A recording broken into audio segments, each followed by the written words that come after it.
Hello and welcome to the Dits on Wrestling podcast, the Royal Navy's only pro wrestling pod, probably. I am Dits, and of course I am joined today by my co-host Anthony, and we're going to do a little bit of a bonus episode for you. Money in the Bank was just on the air tonight, or this morning for me, because UK, I have that issue to deal with.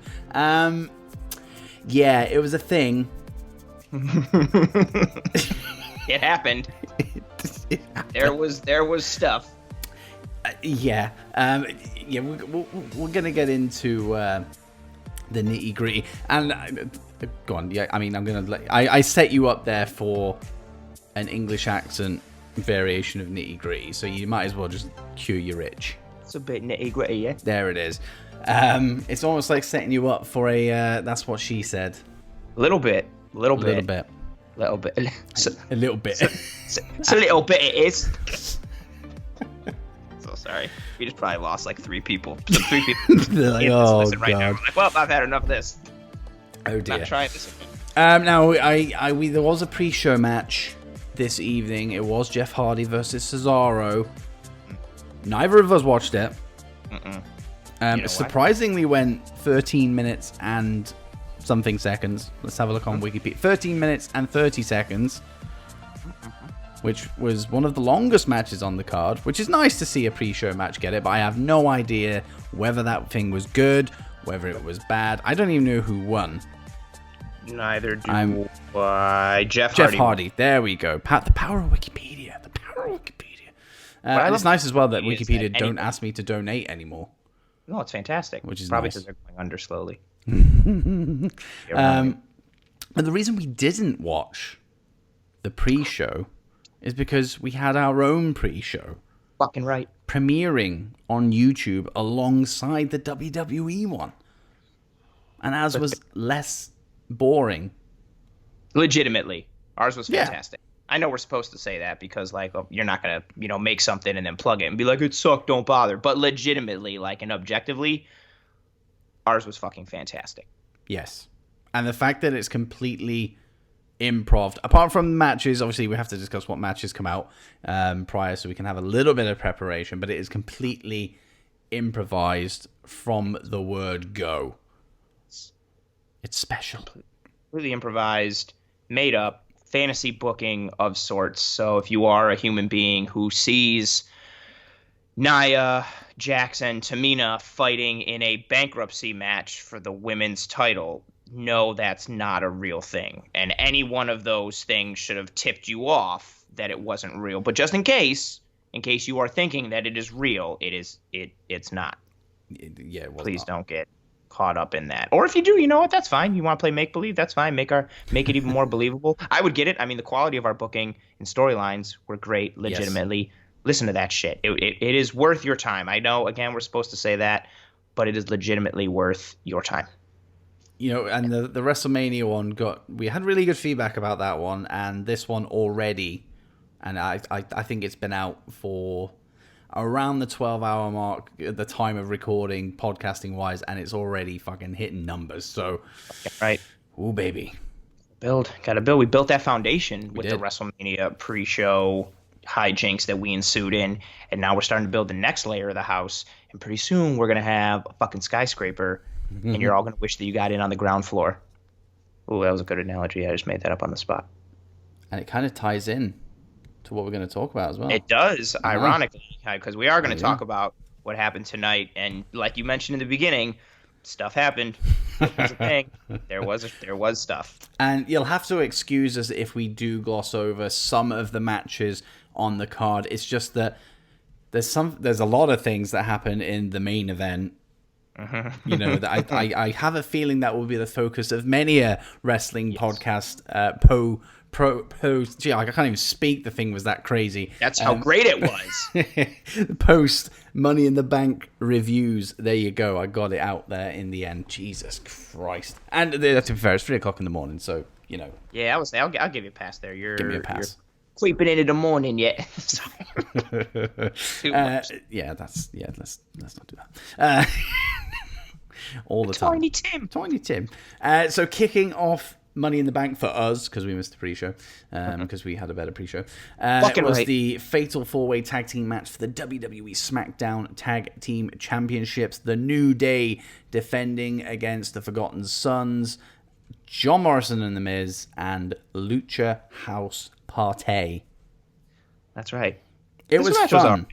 Yeah, I was cool with it. I thought it had some good spots, mainly from Lucha House Party. I liked what they did. I liked what Morrison did. The spot off the turnbuckle to the outside with everybody was good. There were some good Hurricane Rana spots. The jumping from Grand Metalik when he did like the jump off the second rope to the top and then like went straight up in the air to land the elbow. That was really cool. I don't have any real dislikes with it. I didn't love it. I was just kind of like, all right, this is fine. I accept this. I'm not really a fan of fatal 4-way tag matches because it's I don't know. It's just not. I prefer just a traditional tag match, to be completely honest. Just having 4 teams in 4 different corners, it just doesn't work for me because really, I mean, obviously you're not supposed to think this way, but I do. You know, you could literally limit it to, I'm just going to tag my team in. I'm going to stay away from every other corner in this thing, so no other person in this match gets a look in. I just Correct. don't. Or you could do the opposite and always tag in other people so you and your partner stay completely fresh and don't have to fight anyone, and then you always just hop in to break up every 3 count. That is true. Yeah, so I'm not. Strategery. Mm-hmm. We coined that phrase. I'm not a fan of fatal 4-way tags in WWE.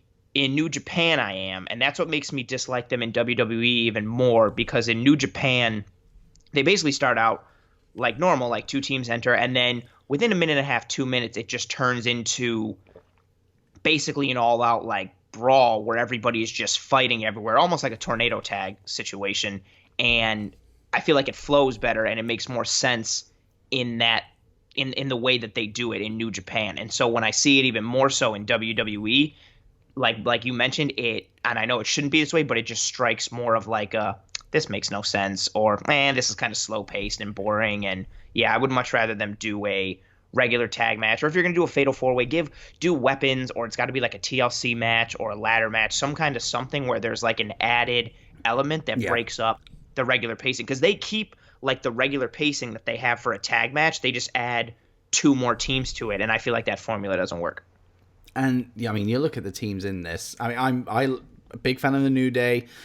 I think obviously the steam is, you know, it's not really there without Woods. I think Woods is like a key component of that threesome. However, I still enjoy them, so I have no qualms with them coming away with winning this or having the straps in the first place.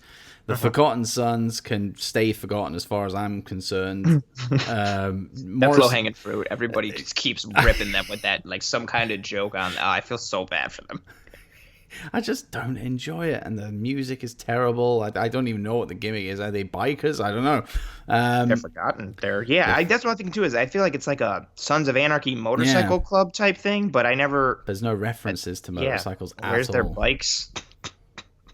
They're like a wannabe motorcycle club, and they just like hang out at Jackson Riker's house every Friday night and just talk about like all the stuff they could do, and they're like tipping over cows or breaking mailboxes and just being like, yeah, we're ruthless. I would rather them incorporate that into some kind of gimmick than what they have now, which is essentially nothing.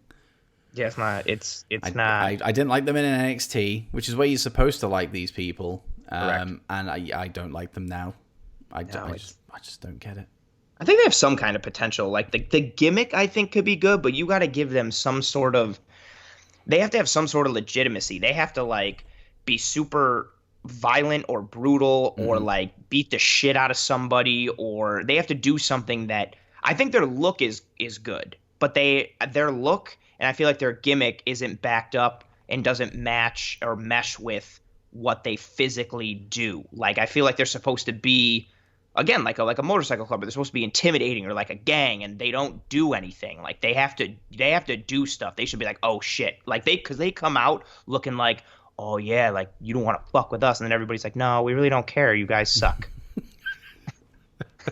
They need some sort of credibility. That is the gist. Yeah, and the theme And they didn't get it is here. just bad. No, it's not. It's Unto others. Shut up with it's that. So stupid. No, less of that. Well, speaking of theme songs, although this one's a lot better. John Morrison and The Miz were also in this match, and I like them as a team. However, I wish they used their little rap song that they came up with a few weeks back. I mean, that thing slaps. It's amazing. Classic. And then you have Lucha House Party, who are just like The goats. Yeah, I guess that's Dorado. one thing. I don't enjoy Lucha House Party. And just out of curiosity, where the hell's Kalisto? I don't know. He's not. And I feel like he may be injured, but he's good on his own. Maybe all these guys are good on their own. I may be completely out of the dark. I find Lucha House Party to be like a racist grouping. Like I feel like Vince was like, "Oh, just throw them all in and give them fucking piñatas, and they're Mexican." Like, ha ha ha ha ha. And that's what I think it is. And it's like I don't like it. No, I don't like it. Like I am not a fan. I see them come out and the credibility or quality of any match to me is automatically lowered as soon as I see Lucha House Party come out. I'm immediately like, oh, it's true. It is true. And Cool. I mean, if you hadn't gathered as well, like obviously we were saying, you could easily have just made this a straight up tag match. We could pretty much get rid of the Forgotten Sons and Lucha House Party and just had the New Day face off against Miz and Morrison. Hey, ho, ho. Yeah, that would work because you knew that Forgotten Sons weren't doing anything, and you know that Lucha House Party are just in there to do like a couple big spots, and then other than that, they don't fucking mean anything. Yeah. No offense to them, that's just how they're booked, but like that's their reality. But that aside, it was a fun match to open the show. I have no real complaints apart from the fact it was a 4-way tag, but I had to accept it.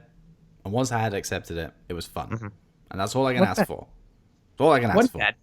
Wasn't bad. However, yikes, what happened next? I actually don't even... You may have to fill me in with this because I went to make myself a coffee when MVP was making his entrance. So I got the R-Truth entrance and MVP was coming out. And then I came back to the laptop and Bobby Lashley was there in the ring. I was like, are MVP and Bobby Lashley the same person? Has he just morphed into Bobby Lashley? I don't understand what has just happened. And I didn't want to touch the slider to move it back, because you know what the network's like. You never know what that thing's going to do. And I was like, I ain't touching it. I'm not touching it. And I didn't go on Twitter either because I tend to stay off Twitter when it comes to pay-per-views these days, as much as I can anyway. I just don't... What happened? So ironically, I was watching this while I was also watching season 2 of Buffy the Vampire Slayer with my fiance. So I had this on and was like looking over, and if something good happened, I would like pay attention. So I obviously, no disrespect, I saw R-Truth and MVP come out, and it was me like, all right, cool, I don't have to pay attention to this. So my it was muted for me, and I watched R-Truth come out, and much in the same fashion I saw MVP come out. There was a funny part because MVP came out and was doing like his type of like entrance act and dance and stuff, and R-Truth was like also doing it, and then MVP was like, what the hell are you doing, like type of thing, like. And then I looked away to watch Buffy, came back, and Bobby Lashley was in the ring. And same fashion, I didn't know what was going on. They wrestled for, Wikipedia's telling me, for 1 minute and 40, and it felt like that watching it. It felt like 30 seconds. I felt like I looked away, saw Lashley, thought to myself, what the hell?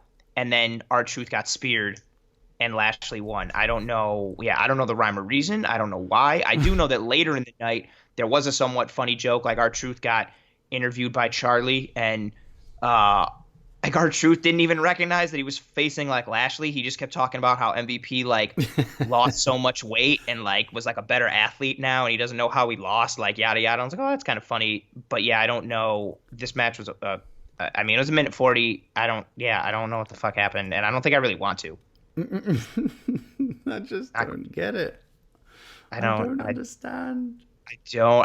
That was like one of the few times like I really, and much like to the same point you were like, I was gonna hit. I actually hit I went to go back 10 seconds. I didn't do the slider. I just hit like the 10 seconds to go back. Yeah. And it froze on me for a good like minute and a half.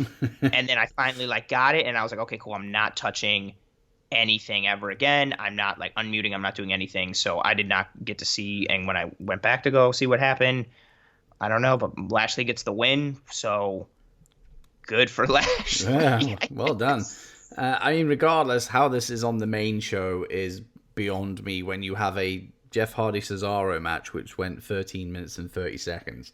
Especially when you're taping it. Like, this was pre-taped, so it's not like they had to do something to be like, okay, we need a match that, like, everybody can take a break in, or we need a match to, like, do something while, like, the next real match gets set up in the back, or we finish something, we need you guys to go out and, like, do some type of filler or whatever the fuck. Like, you didn't need this. You fucking taped this already. And the total show was, what, like 2 hours and 20-something minutes. Like, I just don't know how this minute and 40 made the cut. Like, they were like, we need to get this one in there. Get Lashley out there, come on. Like, he's been squashing people for weeks now. Why not add a fucking another one? And I know that kind of led to the backstage segment again with R-Truth, and he mentioned like that he wants to get the 24/7 title back from Rob Gronkowski or whatever. So maybe that's what they were going for, but I don't think you need the match to do that because they still could have cut that backstage segment without the match attached to it. Yeah, I don't get why. So they weren't strapped for time, so they didn't have to cut it. It's not like this match was supposed to be 10 minutes and it had to go a minute 40 because something ran over because, again, it was taped. I don't get it. I have many questions, and all of them are bad. Yeah, we'll gloss over that one because I just don't understand what happened, really. Then we had the SmackDown Women's Championship match. Bayley with Sasha Banks defeating Tamina. Our girl Tamina. In 10 minutes and 30 seconds. This match was better than I thought. I was going to say, it wasn't as awful as I thought it was going to be, but at the same time, it wasn't great. No, it was typical. There were three spots that I thought were good. There was in the beginning, Tamina did like this cool clothesline with like interaction with Bayley off the ropes. I thought that was cool. She had another one where they were on the outside and she like grabbed Bayley and threw her up onto the edge of the apron, but Bayley bounced off the ropes and then Tamina clotheslined her. That was cool. And then I thought it was cool when Tamina went for the super kick and Bayley caught her and put her into like a modified ankle lock. I thought that was a botch at first. Oh, really? Yeah, I saw that because like initially I saw it and it obviously hit lower than I expected, and like it was kind of like a delayed like fall from Bayley, and I was like, oh, that's not good. And then obviously she locked the move in. I saw it out of the corner of my eye. And I thought the same thing, too. I was like, fucking Tamina can't get her leg up for a super kick. And then as I thought that, Bayley went down with her. And I was like, oh, okay, it was planned. But maybe I wasn't. Because I saw it out of the corner of my eye, maybe I didn't. Oh, well, then that's disappointing. That takes away one of the spots that I thought was good. So never mind. I disliked this match more than I thought. Sharp observations from me. I think there was another botch as well where she came off the top rope and just kind of landed weird. I don't even know what the hell I guess she was trying to go for a splash of some description, but she remained vertical the whole time. And then they've kind of said, oh, Bayley's kind of blocked it, but it didn't look like it was blocked. No save. It was strange. Is Tamina supposed to be the face, or is it like two bad guys fighting?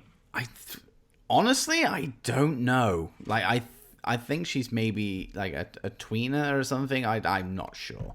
I mean, I know she's our women's champion and the face in our fantasy booking universe. And if you want to know how she got that, listen to that Mania episode and listen to the Money in the Bank episode that launched today. But nice plug, nice segue, Anthony. But I thought of that when she came out. Like, I was like, am I supposed to want to cheer? Like, who am I rooting for in this match? And I knew Bayley was doing like dickhead stuff, and I had seen some of the things that Bayley was doing on Twitter, and so I was like, okay, that makes me think that Tamina's supposed to be the face, and then I just see Tamina, and I'm like, you can't be the face, and I was like, and you suck.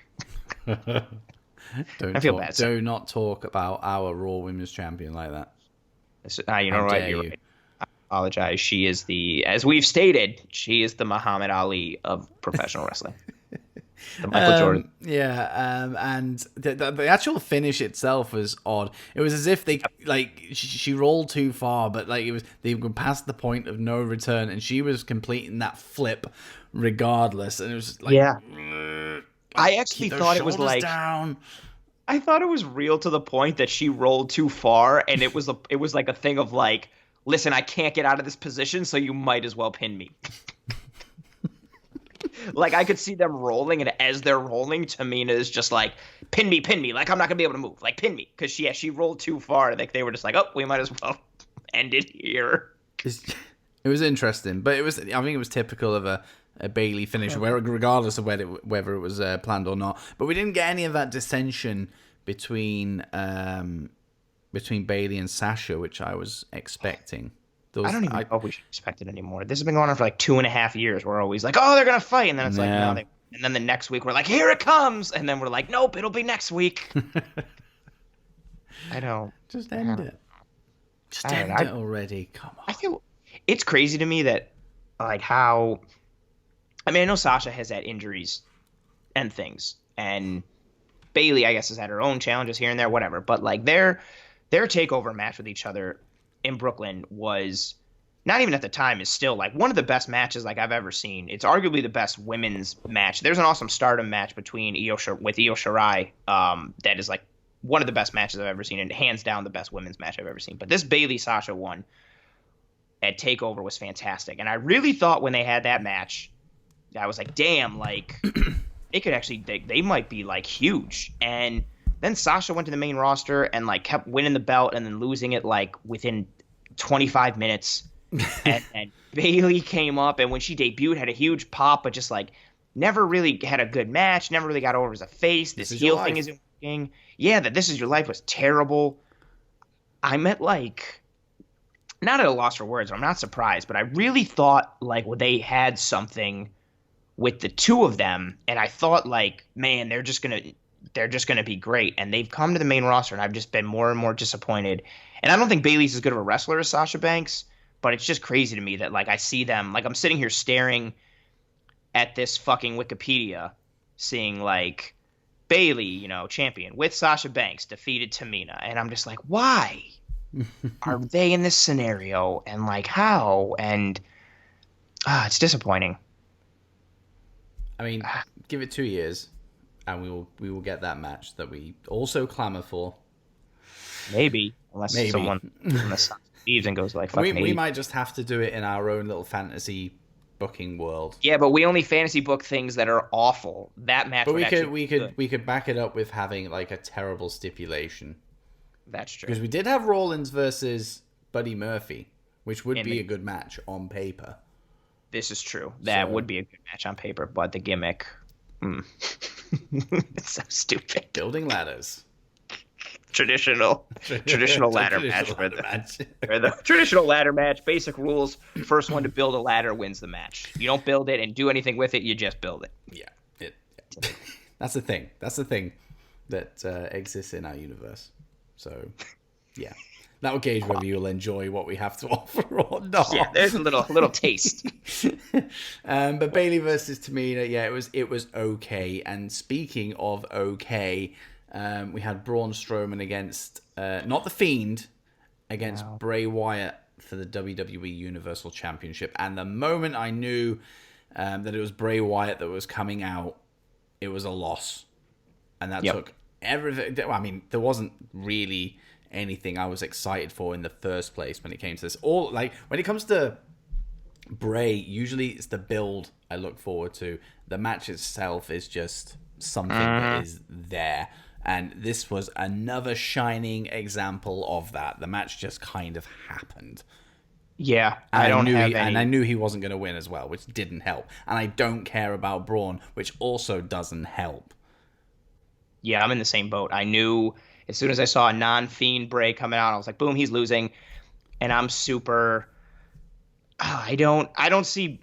I know you're supposed to like watch it and like suspend, disbelief and be in like the kayfabe aspect type of thing, but I don't see Braun's reign as legitimate. Like, he got put in the Mania match because Roman, is watching out for the safety of himself and his family with the coronavirus stuff, and they had to take the belt off Brock regardless. So I don't see Braun's win against Brock is legitimate. Braun bores the ever-loving shit out of me. I don't think he's like awful. Maybe I do. I don't like his moveset. I think the running power slam is like not, it's just a slam. Like, I don't think it's incapacitating or like anything. His thing where he runs out of the ring and circles the ring 94 times and then gives someone a shoulder block. I don't see why someone would just stand there for fucking ever and like wait to be hit. He just bores me. And this match, yeah, like I didn't, I get it. I guess the story they're trying to tell, but yeah, I'm much in the same boat that you are. I knew Bray was losing as soon as Bray came out. And I am not a fan of Braun Strowman. I get it. He's big and he works out and he can lift stuff and it's fun to watch him like rip a car door off. But when it comes to in-ring things, I am not entertained at all. It's a shame because I used to really enjoy Braun Strowman stuff. You know, when I look back at his feud with Roman Reigns, like the initial, I think they've had like 2 feuds, but the initial feud they had together. They've had like 17 They've feuds. had like 47 feuds. That was really good. You know, when he was like throwing Reigns like off of fucking stages, like and tossing ambulances. And he's stuff a guy that I think if he was in like the Attitude Era, yes, or the Ruthless Aggression Era, yes, or if he was in like ECW from like 95 to 98, I think he would be much better. He's a guy that you need to have him do like brutal things. Like he can't just be a big guy with a fucking catchphrase and he does like a shoulder block and a power slam. Like he's got to do something that like, ooh, like here's like, and not to compare it or to do that or be that guy, but we talked about AEW in last week's episode, and one of the things we were talking about in that episode was Wardlow, and he did that fucking knee to the face, and that move is brutal. And Wardlow's a big guy, and he's got a brutal fucking move to go with. He's supposed to be a big guy, a powerful guy, a violent type of dude, and he's got a move that fucking matches that. Braun doesn't have that, and so his whole thing falls flat for me. It was much like his character falls flat for me in the way Ambrose's character did when he separated from the Shield. He was supposed to be like the lunatic fringe because he like wears jeans to the ring and boots, but like he wouldn't be able to do, like, in order to be like a lunatic, you got to do something nuts. Like he's got to use thumbtacks or make people bleed or bleed himself. Like you have to do something to add to the character and back it up. You can't just be like, oh, I'm a lunatic, watch me, put this guy in a headlock. Like, it doesn't make any fucking sense. And that's what I get with Braun. Like, he just does big guy things, but none of it is really impactful or forceful. I see him, and I don't think, like I know in real life he could probably pick me up with his bare hands and rip me in half. But in the ring, I'm just kind of like, oh, okay, like, you do the same moves that, like, fucking Drew Gulak does, except you don't have any explosiveness behind it, and you're boring. Yeah. I could not say it any better than that. It's just, it's not fun. It's not fun to watch. But maybe, I don't know how much time they're going to give him with the title. I wonder especially, that. Being a last minute thing. Yes.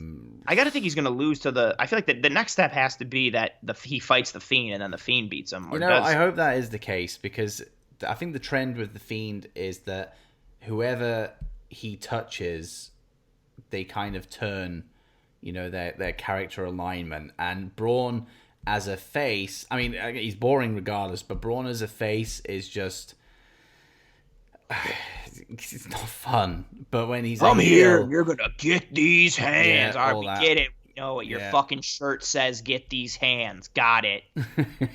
But at least as a heel, like, it kind of feeds into like the monster among men gimmick kind of thing, So I'm hoping that is the case, and the Fiend does face Braun. I think Backlash is the next pay-per-view. I hope that happens, and I hope Braun turns, because I think that's the only way that's going to save such a dull character and just completely not fun person. Even the thing when he put the mask on and like knelt and then gave Bray the hug and then like pushed Bray like, oh no, it's a trick. And I'm like, that's not like a big fucking trick. He didn't do anything. And then he takes this fucking Party City fucking mask off, puts it on the ground, and then like he slips on it. Yes, he stomps on it, slips a little. The mask doesn't crack. It doesn't even mush. When he takes his foot off the mask pop backs up into regular form. If that isn't the perfect microcosm a Braun Strowman for me, nothing is. Like, he was supposed, like, he stomped on it like, yeah, and it had no effect. I was just like, there you are. You're all like sizzle and no steak. And that's what it is. Yeah. Oh, look at me. You stomp on this man. Like, it didn't even do anything. And you fucking slipped on it, you fucking ogre. Fuck. I don't know why this is making me more upset than like I thought it initially would. I just don't. I think part of it too is I hear him like mouthing off on Twitter, and I think that bothers me a little too. Like I recognize the work that he did. I don't want to take anything away from him, and his workout regimen is extremely legitimate. He's very, very strong, but he talks about like his grind or his road, and like talks about indie wrestlers complaining and bitching and stuff. And I want to be like, it's not the same thing. Like, you're not an indie wrestler that had to wrestle in like gymnasiums and like high school arenas in front of 2 or 3 people. You're a power lifter who Vince saw and got a boner for, and then put a rocket ship on your back and let you be on national TV when you didn't even know how to throw a fucking punch. And I think that all kind of, God, yeah. Just stomped on that mask, and that mask didn't do shit. And then slipped on it. Oh, glorious. Glorious. It was, and then he just picks up Bray and power slams him and gets the 3, and the power slam like wasn't very forceful, but the way he covered Bray was like he was trying to be like a lion, how like a lion would cover a gazelle after he like mauled it and killed it, as if he was like, yeah, I did that. I'm like, you didn't do anything. I wish there was like some kind of like mega botch associated with that slip, because he saved it. To be fair to him, he saved it and did well. But I see that left foot. It goes. It goes. He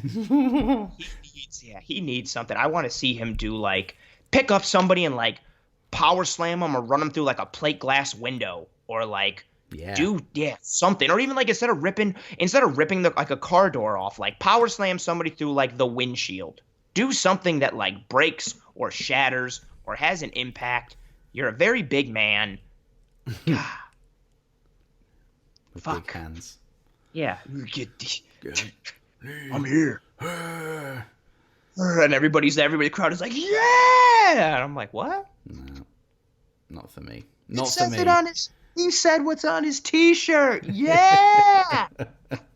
I love it. Yeah, let's not talk about Braun anymore. He's upsetting me. And you. He's upsetting you, especially. So the next match we had the WWE title match, Drew McIntyre against Seth Rollins. This was great. Good match. It was great. I loved it.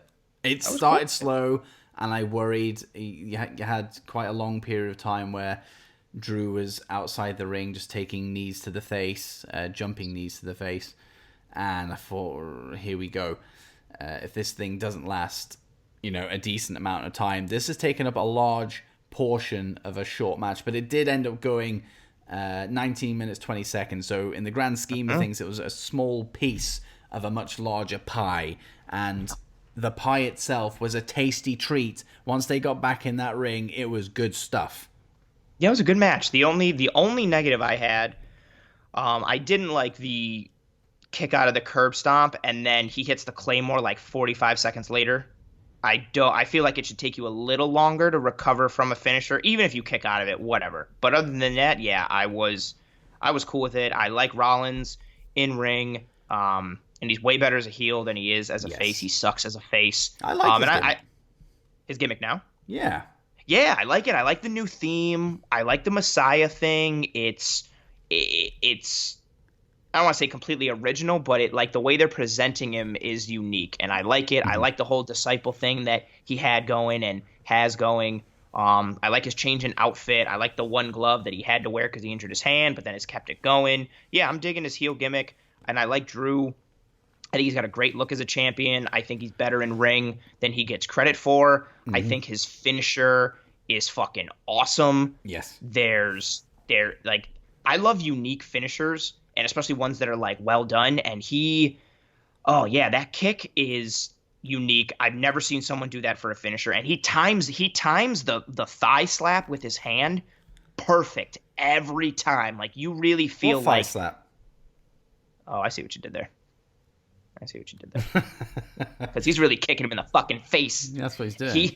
He times it so beautifully. Like, you don't even notice it. You don't even realize it. Like, you really feel like he just fucking kicked whoever his opponent like in the fucking face. And I love the Glasgow kiss. Like, he's got a cool move set. I like it. It's unique. I was cool with this match. I thought the ending was interesting with the whole handshakey thing and how Drew kind of presented that. I thought that was interesting. So we'll see where that goes. But I liked it. I thought it was a good match. I wasn't overwhelmed. I wasn't underwhelmed. I was whelmed, and I was like, okay, good match. Whelmed. I was whelmed. I did like that little finishing setup though, where he kind of. This is so weird. I don't know if it's just because I was looking for it to happen, but when he set him up for that first curb stomp, for some reason, I don't know if it's because I saw the thing earlier on in the day. I don't know, but I thought we're gonna see something along the lines of the Randy Orton, curb stomp counter. Obviously, it would never be as spectacular as that because that was something else. Yeah. But I thought we're gonna see this, and then he went for the curb stomp and just hit the curb stomp, and I was like, oh, here we go. That's never mind. A bit disappointing. But then, obviously, to factor into the finish, he went for it again, and he popped his leg up as he was standing up, and then smack. Glasgow kiss, and I went, you know what, that'll do. And for some reason it happened. It's weird because I wanted it to happen. I thought it might happen, and it did happen. You're a psychic and a prophet. I feel that I should be with Seth Rollins. Yeah, I would say you would having someone who can see the future would be very useful to a Messiah. And I don't know why I thought that because I didn't think that at WrestleMania with Kevin Owens. That's a good point. Ooh, maybe it's a different. That would be a good counter. You could have Owens stunner? like flip him up and then bang stunner. Oh. Into the stunner. That'd be sweet. There's a lot. You could do that into the stunner. You could have him do that into a pop-up power bomb with Owens. I know there's absolutely no physics that could support this, but I would love if Rollins got flung into the air from the curb stomp and got hit on his way down with a Claymore. I know that makes no sense, but if it somehow could happen, I think Drew could pull that off. You've seen how fast he when he delivered that tonight, he got hit by the super kick and was going into the ropes. Seth Rollins was moving towards him. He literally probably had about 0.6 of a second to hit that Claymore, and it just comes out. It literally comes out of nowhere. Like he can literally just go from vertical to horizontal midair in no time at all. Like it's insane how he does the Claymore. It's amazing. He's really. I mean, I think we highlighted it in the feud with Brock, but like he's just as big as Brock in terms of height. Actually, he might even be like an inch taller. Like Drew's like a big fucking dude, but he's so athletic. And yeah, he almost pulled that Claymore from like, I know normally he hits it like running out of the corner, but the one he pulled tonight, I know he hit the ropes a little bit, but he only took like 1 or 2 steps, and he almost pulled it from like a standing position. And oh man, yeah, if he could like fling Rollins into the air and then on Rollins' way down, just like pop a Claymore from a standing. Oh man, it would be, oof. If they could do it in a way where it would be reminiscent of the way Shawn Michaels super kicked Shelton Benjamin when he came off the ropes. Oh, because that would be that impact, like the Claymore coming up and Rollins coming down. Oh, it would be beautiful. And we could get that. I need that to fucking happen. I think this thing's going to continue, so we could get that. Yeah, there's going to be some sort of incredible pay-per-view that is Backlash. Oh yeah, the big one that is Backlash. That'll be. I'm wondering where this feud will go, but this was a good match. I thought it was cool. Laid the groundwork. Yeah, I really can't. I wasn't sitting here being like, well, this sucks. I was like, okay, and a good on Drew for having a good first title defense. Yes, it's important to have a good first one. I mean, I know the Big Show won technically, but like not really. But like. This is real. Yeah, I forgot about that already. Yeah, that's exactly why it doesn't count. Everyone forgets. Doesn't. And then we go into matches 7 and 8. Oh boy. Combined. Now, I was always, like before we sat down and recorded, I was always aiming to do around the hour mark for this, and I'm glad we have 20 minutes remaining to get to that point. So we can discuss this in some length. We have the Money in the Bank match. I hated it. I wouldn't say I hated it. On a scale of 1 to 10, what do you give it? disliked. Oh, what, out of 10, I would probably give it a. Yeah, 10 is like picture perfect, amazing, like the best match you've ever seen in your life is a 10, and then a 1 is like Braun versus Brock at Mania. Ooh. I would give it either a 3 or a 4. Okay, that's fair. I would give it a 2 or a 3. It was. It's. I could see what they were trying to do. But I expected something different. Like when I knew it was going to be a cinematic thing and they were going to combine the men and the women's, stuff. Of course, there's going to be shenanigans. They're going to throw in some comedy elements because they just can't help themselves. Of course, they're going to. I mean, you're coming from WWE HQ. You're going to get Vince in there in some way, shape, or form. Of course, you are. Didn't expect Brother Love to come out of the fucking toilets, mind you. That was silly. Stupid. And then a Doink the Clown appearance, who isn't Doink the Clown, just some dude in the clown get up. Didn't make any sense. Didn't get it. I saw because I saw the wig, and I thought it was gonna be like, and it was just, I thought it was gonna be Doink, and it wasn't. It was just, that'd be like if some dude showed up in a fucking leather jacket and pink shirt and was like, I'm Bret Hart, and you're like, no, you're not. You're just a fucking guy who put on a jacket. Doesn't make any fucking sense. It was, there was a lot of strangeness. And at the start of it, I was like, this is absolutely out. It was as if they were filming like, I don't know if you've got TikTok. I have TikTok and I use TikTok and I go on TikTok quite a lot. I enjoy TikTok. It was as if like some randomers on TikTok were filming entrances for wrestlers. That's what it felt like. And it was weird. Oh, that's not a compliment. No, it's not. That's not a good thing. It's not. And that whole thing was bizarre. And then it just went from there. And the brawling side of things was fine because I'm going to harken back to WrestleMania when we had Orton versus Edge in that last man standing match, and they kind of had their brawl around the PC. I loved that, but that was more like a serious thing. Whereas this, yes, if that was a real match. I think the problem with this is that if they'd maintained a more serious tone throughout, have your comedy moments, by all means, have it, but keep it serious to a degree. Like Otis trapping AJ under the weights, and then AJ fucking calling out to Ray to come and help him, and then suddenly going on like a mission of kill because he didn't help him. It was a bit stupid. Stupid, yeah. Also, the weight thing, AJ, like, it didn't trap him. He could have easily gotten out from under there. That was so fucking dumb. He literally had to like shimmy to a position that made it look like he was stuck. I mean, I don't even know where to start. I honestly don't. I can start. Go ahead. I'm speechless. I thought the weight thing was fucking stupid. The mirror? Oh, the trapping of the weight or the mirror? Yep, the trapping of the weight thing, that bothered me. Just because my whole thing with this match, and maybe I'm a bit trigger keyed up at this point. I saw the thing over the weekend with that comedian who was like calling wrestling fans retards and stuff.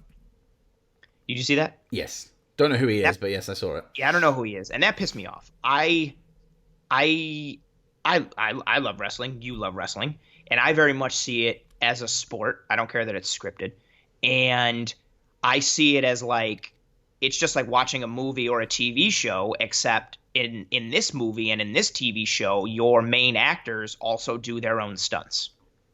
That's how I see wrestling.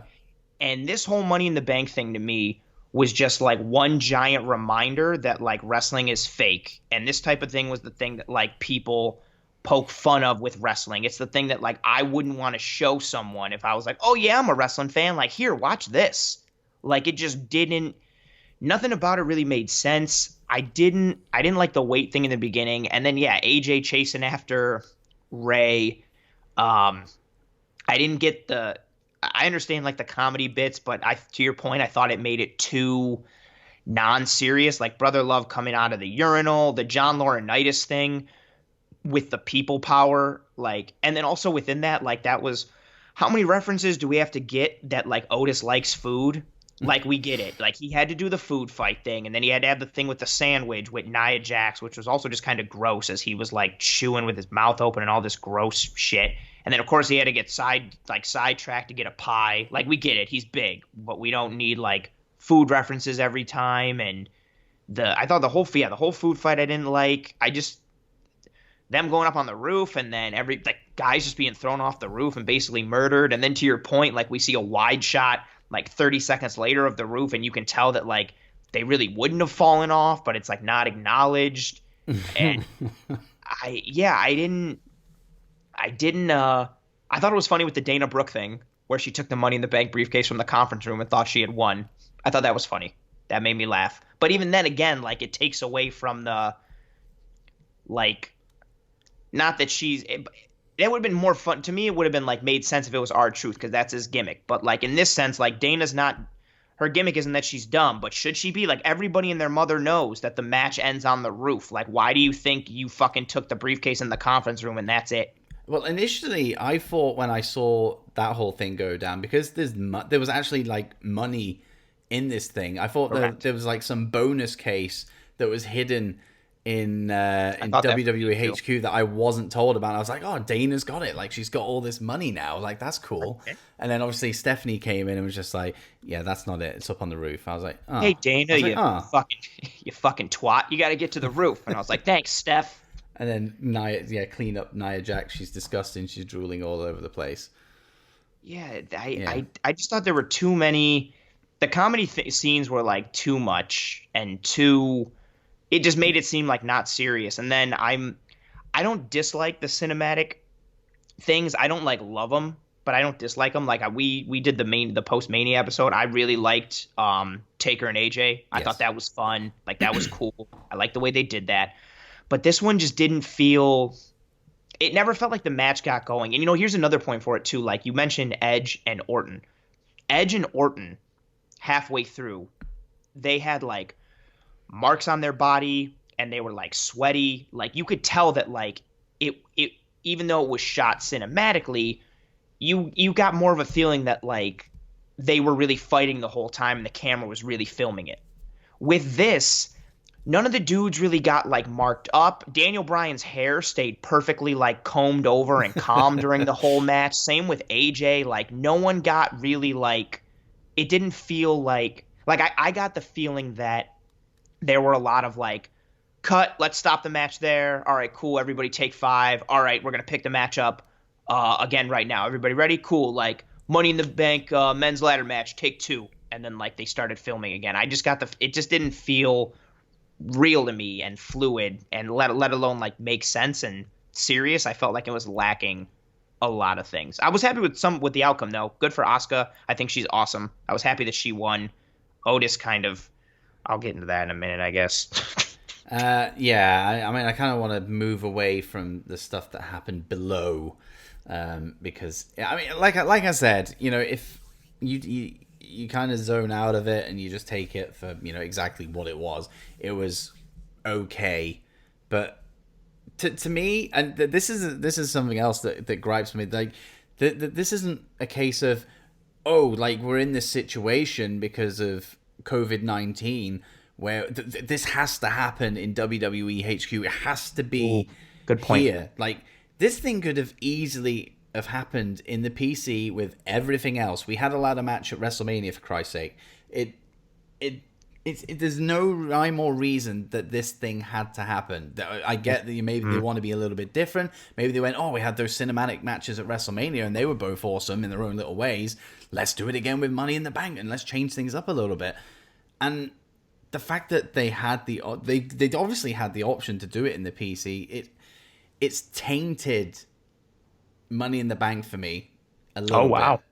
Okay. Because I think it's shat all over that whole premise, the whole stipulation, the whole gimmick of the whole thing. Like, and if because I mean we discussed this before we started recording. I believe the UK schedule I saw for the network said it was finishing at 3:30 in the morning. Right. The show finished at 2:30. So whilst this whole thing was going on, I thought, right, they've done all this stuff inside the building, and now they're up on the roof. it looks like we're going to get like an hour's worth of wrestling, or maybe something close to an hour anyway, of stuff going on up there, and we're going to have something that resembles an actual fecking match. Yep. And the fact that we didn't get that in a Money in the Bank match is what really ruined it for me. Because that's what I was expecting. The whole time I was just like, I know everything that is happening right now is ridiculous, but at the end of the day, we're going to hit that roof where there's a ring, there's ladders, and we're going to just have that Money in the Bank match that is what I wanted in the first place, you know? And we didn't really get that. That's a good point, and now I'm more upset than I was initially. Because now, like, I like I like ladder matches. I like the Money in the Bank concept. I've liked the majority of the matches. And even at the its most basic level, even if it would have seemed ridiculous, I would have been very cool with just like, oh, okay, we're going to put a ring and ladders on the roof of headquarters and we're going to have the matches up there. I thought that when I first heard that, before I knew that they were like battling their way through headquarters, I thought that was just going to be sweet. I was like, oh, okay, like I already like Money in the Bank. The formula isn't broken. You have a bunch of dudes doing stuff with ladders in a ladder match trying to get the Money in the Bank briefcase, and you're going to put it outside on a roof. Okay, I'm cool with that. Like and to your point, like you could have just done that or had more of the regular match aspect. You took a formula and a thing that wasn't broken and you attempted to fix it and be like, oh, well, let's add this to it and do this. And yeah, it just diluted the whole thing. And that, oh man, you've put that into a different perspective for me. And now I'm more upset than, yeah, I initially was. And that's a pretty serious thing for you to say. Like the whole, like it's tainted Money in the Bank for you. That's a very... Yeah, that's a really, and I felt that same way too. Like once they got to the roof, and once I saw what time it was, and we, like you mentioned, like we spoke about it off air. I was thinking the same thing. I was like, damn, like they just got to the roof. This match is gonna be going for another like 45, 50 minutes. And then Asuka went up top, and I immediately was like, well, she's not getting the briefcase because it's only like 9:10, and there's no way like this match is gonna end before 9:30. And then she got the briefcase, and I was like, oh. Yeah, there wasn't even any fight. Anybody that got up there, she kind of pushed off, including Corbin. And she fought off randomly. Corbin, which didn't make. And I get, so maybe Corbin wanted to be like first. He wanted to be the first one to get one, but you could have just climbed up with Asuka and also got your briefcase and won. So I guess points to you for being dumb, but whatever. But I was like, no way, she's not going to get it. And then she got it, and I was like, okay, well then I guess the men's match will have another like 30 or 40 minutes or something crazy is going to happen. And then I think it ended like 5 minutes. Yeah, it did. It ended 5 minutes after, because the women's one was called at 22 minutes and the men's one was called at 27 minutes and 15 seconds. So the men's one ended 5 minutes and 15 seconds after. And yeah, and Elias came out of nowhere and just yeah. Thought about that. Yeah, Corbin with the guitar.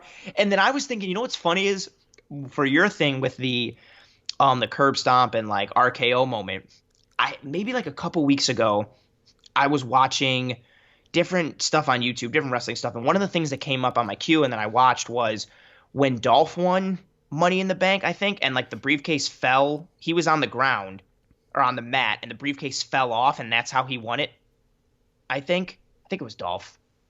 And I think that's who won it. And basically, like two dudes were fighting for the briefcase. It fumbled out of both their hands, and then the dude who was on the mat caught it, and he was the one who won. And for some reason, when Corbin got hit with the guitar, I don't know why, in my mind, I was like, I didn't know who was going to get it, but I was like, AJ's going to fumble this thing. I don't know why I thought it. I just thought it. And he has it in his hands, and then all of a sudden he just starts bobbling it for whatever reason. And then it lands in Otis's hands. And I guess good for Otis. I know the pop will be sweet when there's a crowd and he's the guy, but and I may be in the minority here, and I said this again when we were off air. Otis just annoys me, I guess, at this point. I'm not digging his vibe. Good for him with Mandy. I'm proud of him that he won that. I wanted him to get Mandy at WrestleMania. Good for him. He got vindicated, but he's not a good wrestler to me. And I just find his character like annoying. The voices and the accents and just food all the time. I get it, but meh. I don't understand. This is what that blew my mind even Like AJ Styles and Baron Corbin had that briefcase, and I get that AJ fumbled it, but technically he still had the thing. Correct. He As was a like solo person, because I thought, oh well, there you go, AJ's won it, and then he fumbled it, and then obviously Otis caught it, and then obviously he won. I was like, This made me think. I know you don't watch American football, but over the last like 5 years, there's been debates in the NFL over like, what constitutes a catch? Do you have to catch it and then have like both feet down and maintain possession and go to the ground? Like, how long do you have to hold it? Because there's been all these like bad calls and replays that have overturned calls and all this like crazy shit. And so there's been like an ongoing debate or like of like what's a catch, and it's annoying to NFL fans because it's a simple thing. You should be able to quantify like what is a catch. And I thought of that with here, like how do you quantify who has the briefcase like by themselves? Because AJ had it in his hand. So how, like, what's the rule? Do you have to hold it still for like 2 Mississippi count? Like, what's the thing? Or do you have to catch it? Like, what's the rule there? And I thought of that too. And then anytime you have to really overthink something that should be simple, that's not great. And then for Otis to get it, I mean, who is he really threatening? Like, if Otis cashes in, are you really thinking like he's gonna like, is he gonna cash in and beat Braun or beat the Fiend or beat Drew or beat like, that's not happening. He does the fucking worm. What's his finisher? Does he have one? Oh, the caterpillar into an elbow drop. Oh boy. So Impact. I don't know. I wanted to like it. I really did. Like, I went into it super open-minded. Yeah. Like, I just couldn't. And God, yeah, I'm more upset that I didn't like it because I really went into it being like, oh, okay, like, we'll see what happens. And 2 minutes in, I was just like, oh no.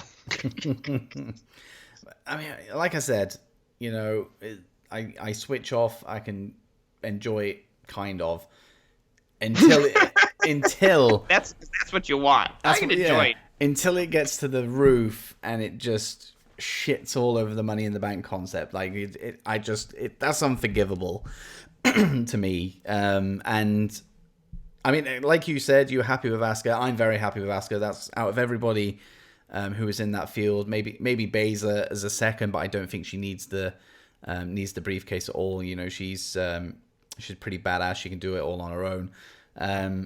I think it was good. I guess Asuka can as well to some degree, but I think we're gonna have a lot of fun with Asuka just because of how she is, her demeanor, and just the way she acts. I think she's gonna have a lot of fun with that briefcase. But Otis, no. Yeah. No. I mean, I'm neither here or there with Otis. I don't really care that much. He's fun. He's good for an entertainment spot here and there. I love the Mandy storyline with him and the payoff at WrestleMania, but not as a Money in the Bank winner. No. I know Vince is high on him. I know Vince loves him. I know that if there were crowds still allowed at these things, that they would be, he would be massively over. I know he is over in a sense, but like as a live presence in an arena with fans, I know he would be over. But I don't think he's a world champion. I really don't. No, and I don't think not. he ever. Bless his could heart. turn him heel, and then he could become a serious person. But then still, I cannot. No. I would not be able to take him seriously as a world champ. That's like giving a world title to Brodus Clay. I'm like, no, I don't get it. I just, especially considering 10 minutes before he got the briefcase, he just started having a fucking seizure because there was food on a table, and then he yelled food fight, and then he that guy. And I know technically he didn't win it. He kind of just caught it and it fell into his hands or whatever. But yeah, I don't. Is he gonna? Because again, if they get the briefcase, they're either gonna cash in a legit way and be like, hey, I'm cashing in against you at the next pay-per-view. I want my title shot. If that happens, I don't see him realistically beating any of the champions. So that's option one. Option two is to cash in a sneaky way when the champ's already been through like a war and take advantage of them and win. And if that's the case, are you really going to put the belt on Otis? I also don't think that would happen. So to me, this is like a waste of a Money in the Bank. I feel terrible saying that, but I just don't see the validity in it because, again, like, yeah, much to your point, like, I don't think he's a world champion. I think it would be the kind of thing that like people would think is like funny or awesome, like for the first month or two, and he would be like super over. But then after that, you would look back on it or just get super stale and be like, oh, this is our fucking champion. Like, remember when Otis was champion and he like used the belt to eat a fucking sandwich on? That was fucking awesome. Ha ha ha. That's gonna happen. That's gonna happen. Like, and you just don't. And I like the comedy gimmick. I'm fine with certain things. Like, I think Orange Cassidy is fucking awesome in AEW. That he makes me laugh. But I'm not gonna put the belt on Orange Cassidy. I'm not gonna make him the number one contender, even though he's a better wrestler. But I'm not gonna do that.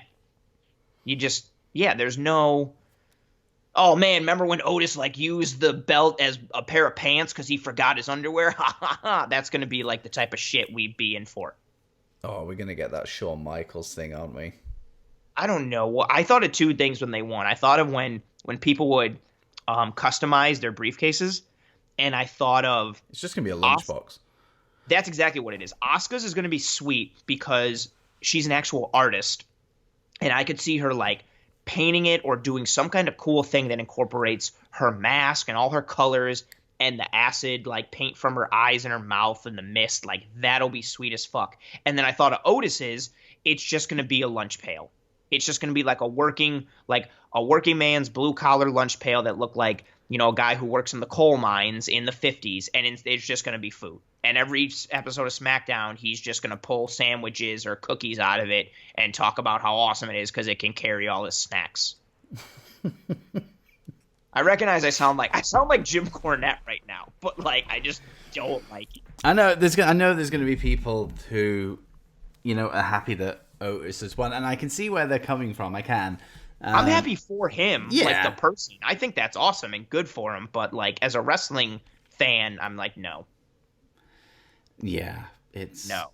I mean, we'll see where it goes, but I'm not into it, and yeah, it would. I don't want to see that like, again.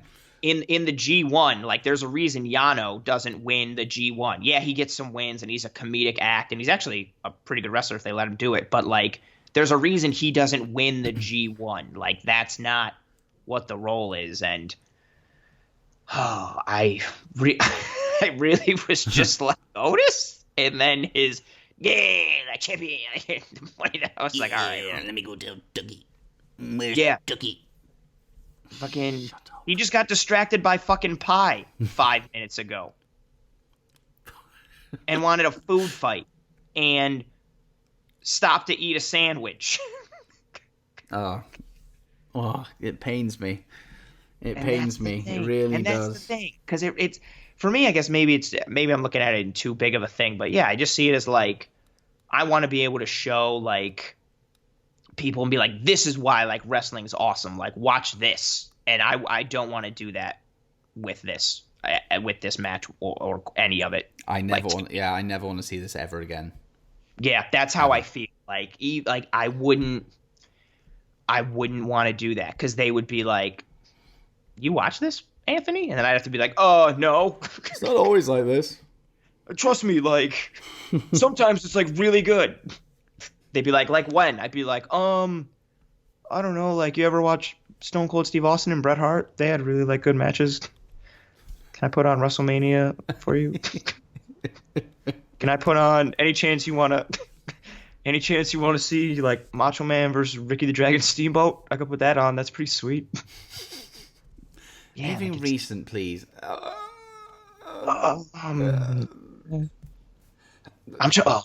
There's just, and they have so many good guys. You know, it's funny. You just like thought of like anything recent, please, and we were like joking around. But in my head, I was thinking like I wouldn't even show anything big, like a random match that I would show them of why like WWE can be good. I would show that SmackDown match between Roman Reigns and Buddy Murphy. Yeah. I'd be like, this is fucking good. And then that just made me upset because I thought about anytime I see on Twitter when anybody ever does like those fucking polls or whatever or things because they want like interaction and engagement and comments and shit. And they're always like, who's the most underrated wrestler? Every time in my mind, I always think Buddy Murphy. I legitimately think Buddy Murphy could be like a top 5 wrestler in the world if he was given a chance. And I think of somebody sweet like that who already has gotten over, not because he was booked great, but because he's fucking dope as fuck in the ring. And he's sitting on the sidelines and Otis has the briefcase. Yeah. And think about how cool, and think about even that for storyline purposes. What if Buddy Murphy was in this match and he won the briefcase? How does that dynamic work with Rollins? Because he's supposed to be Rollins' disciple, but he technically has like a guaranteed gateway to the throne that Rollins technically wants. You've already booked it better than what they've done. Fuck. Like, and I literally just thought of that. And I'm not saying that's amazing, but like, yeah, like why? Oh, that's... You really opened my eyes up in an even more like angersome. That's not a word. I've ruined it for you. Angersome way. Yeah, because I really just thought like, yeah, you didn't have to do this. It's not like this match was bad because, oh well, it had to be in the PC and they couldn't do anything about it. No, like you chose to make it into this other avenue, and you chose to do that and. I just can picture Vince like yucking it up. Ah, fucking Otis. He's got the briefcase. And you look at all the other people that were men's wise anyway, who were in this. And I was just like, Otis is the last guy I would have expected to win. You know what's funny is I thought going into it, I was like, watch from a character perspective. I didn't think AJ was going to win it. I didn't think Corbin would win it. I didn't think Daniel Bryan would get it. I thought maybe Mysterio, and my top 3 for it were Mysterio, not in this order, but Mysterio, Aleister Black, and Otis. And then I like dismissed Otis because I was like, no, that like even WWE wouldn't do that. And then I was really thinking like, oh, it'd be cool if Aleister Black got it. Like he could paint it fucking black or like have a fucking demon's head inside of it or whatever the fuck he likes to do in his free time. I was like, that could be cool. But Otis, I guess. And it's not even like it was Otis, but the match was like awesome. It's just like Otis.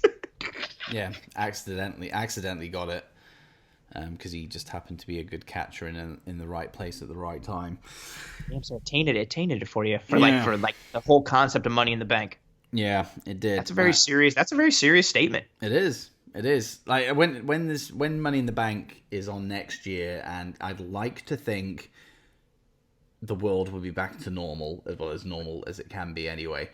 And we're back in a state where Money in the Bank is in a ring and not anywhere else, not in the fucking dregs of a theme park or anything like that. It's in the ring with ladders and 6 competitors or however many they decide to throw in there. I know I'm going to look back at this thing and go, like, why? At this thing. It just annoys me. It's the two things you can take away before we go. The fact that it didn't have to happen in the first place. It could have happened in the PC. And secondly, you had all this time to fill because the schedule said it was finishing at 3:30, or wherever it is, but another hour on top of when it finished, which means you could have had at least 10 minutes, 15 minutes of time in that ring up there and actually put together even a semi-decent little ladder match. I don't care. It could have been a fucking car crash for all I care, but at least I would have had a ladder match of some description rather than 2 people getting seemingly thrown off the building and then, just a little bit of interaction on a ladder and then that's it, done. And that's what's annoyed me. I'll see how I feel after I've slept And I'm sure I will bring it up next week because we've got I Won't Stop coming on next week. I'll be curious to hear what he thinks of this. Because I know he was watching Money in the Bank, and I know a few things popped him because I saw a few of his tweets. So I will be curious to see what he to hear what he says. So we will bring it up again next week, and I might think differently, but I can tell you now I won't. So I might think differently, but I can tell you now I won't. But I'm going to leave it there because I think I'm going to end my day on a negative note, thinking any more about this thing that occurred. But it's a nice little bonus episode for people to enjoy. So there is that. Plugs wise, you have the floor. Oh, yeah, this time. Thank you. Appreciate it. I am Anthony. I am the host of the Wagons and Warpaths podcast. It is a weekly Buffalo sports talk podcast, mainly focusing on the Buffalo Bills of the NFL and the Buffalo Sabres of the NHL. Find me on Twitter at @wagons_warpaths. I wanted to put the full name Wagons and Warpaths, the Twitter handle, but it had too many letters, and I was going to put the ampersand symbol, but I figured too many people didn't know what an ampersand was, and it was just overly complicated, so that's why it's Wagons_Warpaths. In the Twitter bio, you can find the episode link tree to all of the episodes ever made by my podcast and all the various platforms it streams on, including Apple, iTunes, Spotify, and Stitcher. Feel free to give me a follow on Twitter. Give me some old engagement on the old Twitter, and you can find me here as the weekly co-host of the Dow Pod with my captain, Dits. Ahoy. Ahoy, mates. Me. That's me. That's you. And of course you are listening to this on a podcasting platform, so you're already there. I'm not even going to plug that. We are everywhere, essentially. You can follow me at Dits on Wrestling on Twitter, and over on the YouTube side of things, Dits on YouTube. But that was Money in the Bank for 1 year. Do go back and check out our Money in the Bank pre-show, worst Money in the Bank ever. It is a laugh riot. And completely improvised, which makes it even more impressive. But until next week, when we bring And Won't Stop on as a guest, we're going to do a little threesome next week, which will be nice. Until then, a little menage. A little menage. Shit, I was going to say some kind of French then, but I completely forgot the phrase. We'll see you. We'll see you next Sunday. Goodbye.